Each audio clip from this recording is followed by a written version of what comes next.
अपोजिशना issue असं केलेले ना. 2 कोटी जर वेव केल्या ते सुदीन ढवळीकरान केल्या कोणी केल्या हें तरी ताका खबर आसा काय केली हो पयलो प्रश्न.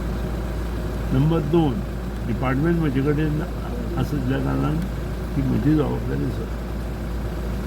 जेन्ना खंयचेंय गव्हर्मेंट जेन्ना मेन डिसिजन घेता तें कॅबिनेट डिसिजन असलें जाल्यारूच असले वेव दितात. म्हाका तें पळोवचें पडटलें कारण इश्यू खूब आसता. म्हाज्या लक्षांत ना तो इश्यू कॅबिनेट आयला की ना.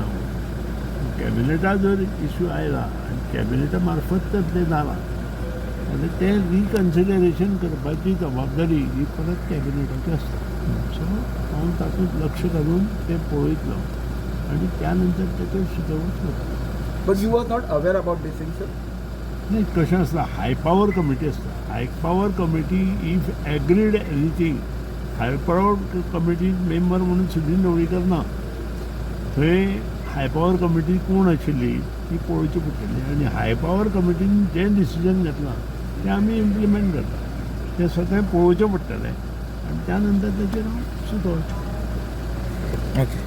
हाय पावर कमिटी आसतात लक्षांत आयलें. हाय पावर कमिटी नॉमिनेट केल्ली ती डिसिजन घेवपाक ती एकूच इलेक्ट्रिसिटी न्ही. There was number of decision based on that high power committee has taken number of decision. हें पर्टिक्युलर डिसिजन त्या हातूंत आसतलें it was a club.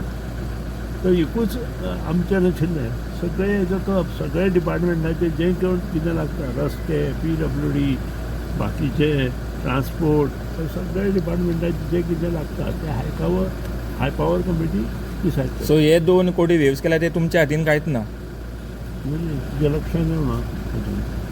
High power कमिटीन जर तातूंत घालून तें जर हें करून एप्रुवल जर कॅबिनेटाक घेतला जाल्यार परत रिव्यू घेवपाक कॅबिनेटाक वचचो.